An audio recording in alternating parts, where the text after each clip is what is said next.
بسم اللہ الرحمن الرحیم، ویلکم اینڈ السلام علیکم۔ Grade 8 health and physical education کی یونٹ نمبر 2 میں آپ کو خوش آمدید کہتے ہیں۔ اسٹوڈنٹ کیسے ہیں آپ؟ سب خیر خیریت سے ہیں؟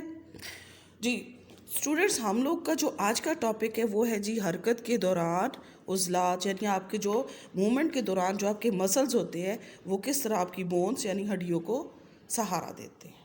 ٹھیک ہے، تو سب سے پہلے کہتے ہیں کہ انسانی جسم میں تمام حرکات یعنی جتنی موومنٹس ہوتی ہیں وہ فزکس کے اصول کے مطابق ہوتی ہیں۔ ٹھیک ہے، اور اس میں جو ہے وہ سب سے پہلا جو اصول ہوتا ہے وہ لیور کا ہوتا ہے۔ اب یہاں پہ آپ کو لیور کی اگزامپل دیتی ہوں، جیسے یہ آپ کے پاس یہ ایک سنگل لائن، یہ آپ کا ایک لیور ہے، ٹھیک ہو گیا۔ اب اس کے ساتھ کہتے ہیں کہ دوسرے نمبر پہ کیا گئے گا کہ اسی اصول کے مطابق انسانی جسم کی تمام ہڈیاں جو ہوتی ہیں وہ لیور کے طور پہ کام کرتی ہیں، جبکہ تمام جوڑ فلکرم کے طور پر کام کرتے ہیں۔ ٹھیک ہے، اب فلکرم کسے کہتے ہیں؟ یہ یہاں پہ یہ میں جو لائن بنا رہی ہوں، دیکھیں فار ایگزامپل یہ آپ کا سیسا جھولا کھیل لیتے ہوتے ہیں نا، تو اس میں یہاں پہ یہ سیسا آپ کا ہے، تو یہ جو درمیان میں آ جاتے ہیں یہ والی جو چیز ہے یہ لیور ہے، اور یہ جو چیز آپ کی آئے گی یہ آپ کی فلکرم ہوگی۔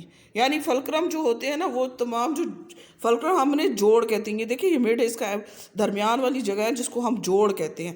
یہاں پر آپ کا لوڈ ہوتا ہے، یہاں پر آپ کی جو ایفرٹس ہوتی ہیں۔ یعنی اگر آپ جھولا لیتے ہیں تو ایک بچہ جو یہاں پہ بیٹھا ہوتا ہے وہ ایک جو ہوتا ہے وہ اس کے اوپر بیٹھا ہوتا ہے، وہ جگہ اونچی ہوتی ہے جو اوپر ہوتی ہے، تو جو دوسرا ایفرٹ کر رہا ہوتا ہے وہ نیچے یعنی آپ نے دیکھا ہوگا کہ اس طرح سے یہ جو ہے موومنٹ کرتی ہیں دونوں ایک دوسرے کے اپوزٹس پہ۔ تو اسی طرح سے یہ دیکھیں، یہ آپ کو نظر آ رہا ہوگا کہ یہ جو آپ کا انسان ہاتھ ہے، یہ اس کی یہ والی جو جگہ ہے نا اسے ہم فلکرم کہتے ہیں۔ ٹھیک ہے، اور یہ والا یہ جو آپ کو بون نظر آ رہی ہے یہ، اور یہ جو آپ کو آ رہا ہے یہ آپ کا لیور ہے۔ تو جس کے طور پر آپ کے مطابق انسانی جسم کی جو تمام ہڈیاں ہوتی ہیں نا وہ لیور کے طور پر کام کرتی ہیں، اور جو فلکرم ہوتا ہے وہ کیا کرتا ہے کہ جوڑ کے طور پر کام کرتا ہے۔ اور فلکرم کے بارے میں یہ کہتے ہیں نا کہ فلکرم کیا ہے کہ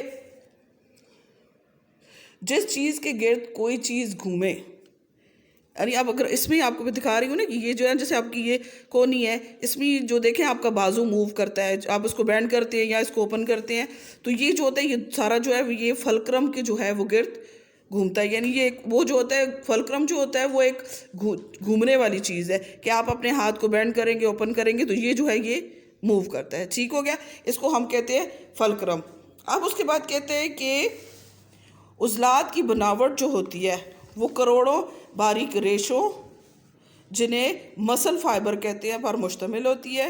یہ عضلات ہڈیوں سے بندھن اور رباطوں کے ذریعے منسلک ہوتے ہیں۔ بندھن مضبوط اور لچکدار ریشے ہوتے ہیں۔ اس کے بارے میں ہم لوگوں نے پیچھے پڑھا تھا کہ بندھن کیا ہوتے ہیں، کہ ایک ریشے دار ہوتے ہیں جو آپ کی ہڈیوں کو جو ہے وہ جوڑتے ہیں اور ان میں رگڑ وغیرہ پیدا نہیں ہوتی۔ اچھا جی، ریشے ہوتے ہیں جو ہڈیوں کے جوڑ بناتے ہیں۔ ٹھیک ہو گیا، اب ان کے لچکدار ہونے کی وجہ سے کیا ہوتا ہے کہ ہڈیاں آسانی اور آسانی سے حرکت کر سکتی ہیں، جبکہ رباط یعنی ٹینڈنز پٹھوں کو ہڈیوں سے ملانے کے لیے بے لچک اور سفید رنگ کی ڈوریاں ہوتی ہیں، اور عضلات جو ہوتے ہیں انہی رباطوں ہڈیوں اور بندھنوں کی وجہ سے حرکت کے دوران مضبوط رہتے ہیں، یعنی ایک دوسرے کو سہارا دیتے ہیں۔ اب یہاں پہ اس میں دیکھیں آپ یہ تصویر میں ذرا، یہ جو ہے نا یہ آپ کا یہ ٹینڈن ہے، یعنی آپ کی جو رباط ہیں وہ ساری چیزیں کہ یہاں پہ یہ جو ہوتی ہیں یہ ہڈیوں کو جلانے کے لیے بے لچک اور سفید رنگ کی یہاں پر ڈوریاں ہوتی ہیں جو ایک دوسرے کو ملاتی رہتی ہیں۔ ٹھیک ہے، تو اس کے ساتھ کہتے ہیں کہ ایک اور چیز بتا رہے ہیں کہ انسانی جسم میں تقریباً 600 سے زیادہ عضلات یعنی مسلز ہوتے ہیں جو کہ ایک گروپ کی صورت میں کام کرتے ہیں۔ اب آپ کو یہ کہ ایک اگر عضو سکڑتا ہے تو دوسرا پھیلتا ہے، اور اس دوران ہڈیاں لیور کے اصول پر حرکت کرتی ہیں۔ یہاں پر آپ یہ چیز دیکھیں، یہ آپ کے پاس یہ آپ دیکھیں تصویر دیکھ رہے ہیں، اس میں یہ دیکھیں جب یہ اوپر کی طرف اس کو موڑا ہے تو یہ دیکھیں یہ بالکل سٹریٹ ہو گیا، صحیح ہو گیا، اور یہ جو چیز نظر آ رہی ہے یہ آپ ایک ریلیکس ہو جاتا ہے، اور ایک جو ہوتا ہے وہ سکڑتا ہے تو دوسرا پھیلتا ہے۔ یہ دیکھیں بالکل یہ سکڑ گیا ہے اور یہ والا جو ہے یہ آپ کا پھیل رہا ہے۔ اب یہاں پہ کہتے ہیں کہ بازوؤں کے سکڑنے یعنی فلیکشن کے دوران بازو کا 2 شاخہ بائسیپ سکڑتا ہے اور 6 شاخہ اس ٹرائسیپ مسل پھیلتا ہے تو حرکت وقوع پذیر ہوتی ہے. یعنی آپ کا جو اگر ایک ہاتھ ہے جو یہ آپ کا بائسیپ اور یہ آپ کا ٹرائسیپ ہے، یہاں پر ایک جو موومنٹ ایسی ہوتی ہے کہ ایک سکڑتا ہے تو ایک پھیلتا ہے، ٹھیک ہے. اس کے ساتھ اب کہتے ہیں کہ جسم کی تمام حرکات کو مرکزی نظام اعصاب یعنی آپ کا جو نروز ہوتا ہے وہ اس کو کنٹرول کرتا ہے، جس میں حرکی اور اعصابی کی بدولت حرکت وقوع پذیر ہو. اچھا جی، آپ کہتے ہیں کہ جو انسانی جسم کے کسی عضو کو حرکت کی ضرورت ہو تو وہ حسی اعصاب یعنی آپ کے جو نروز ہوتے ہیں ان کے اعصاب پیغام پہنچاتے ہیں. جیسے فار ایگزامپل آپ کو یہ بتا دیں کہ جیسے ایک بجلی کی تاروں کا اس کا سسٹم ہوتا ہے کہ اگر بجلی کی جو تاریں ہیں ان میں سے جی آپ کہہ رہے ہیں کہ انسانی جسم کے کسی عضو کو حرکت کی ضرورت ہو تو جو حسی اعصاب پیغام پہنچاتی ہیں، جو آپ کے نروز ہوتے ہیں وہ آپ کے دماغ کو جو ہے پیغام پہنچاتے ہیں. دماغ یعنی حرکی اعصاب کے ذریعے اس مخصوص عضو کو حرکت کا حکم دیتا ہے.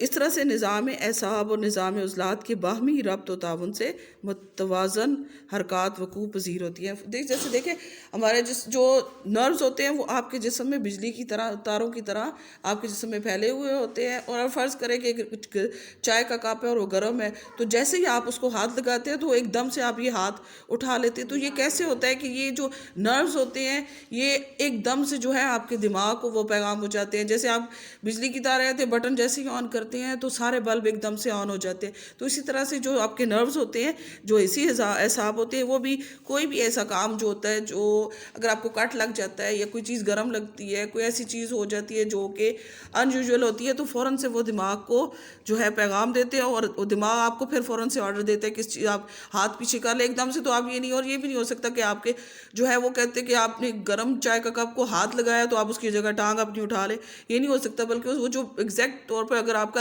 ہاتھ جو ہے اس گرم چائے کے کپ کے ساتھ لگا ہے تو آپ نے اسی ٹائم پہ اپنے ہاتھ کو ایک دم سے پیچھے کرنا ہے. تو یہ دماغ آپ کو اس کا آرڈر دے رہا ہوتا ہے کہ یہ آپ نے اس طرح سے کرنا ہے. تو پھر اسی طرح سے ورزش اور کھیل کے دوران جو آپ کے عضلات ہوتے ہیں جو آپ کے مسلز ہوتے ہیں وہ آپ کی ہڈیوں کو سہارا دیتے ہیں جس کی وجہ سے تمام امور سر انجام پاتے ہیں. اگر عضلات ہڈیوں کو سہارا نہ دیں تو بہت سے جسمانی مسائل جو ہوتے ہیں وہ پیدا ہو جاتے ہیں اور حرکات میں ربط نہیں رہتا، ان میں کوئی بھی آپس میں کوئی ربط نہیں رہے گا. اس وجہ سے یہ ہوگا کہ پھر آپ کو بہت سے جو مسائل ہیں ان کا سامنا کرنا پڑے گا. اسٹوڈنٹس یہ ہمارا آج کا لیکچر تھا، اس کو آپ لوگوں نے یاد کرنا ہے. اپنا بہت خیال رکھیے گا. اللہ حافظ.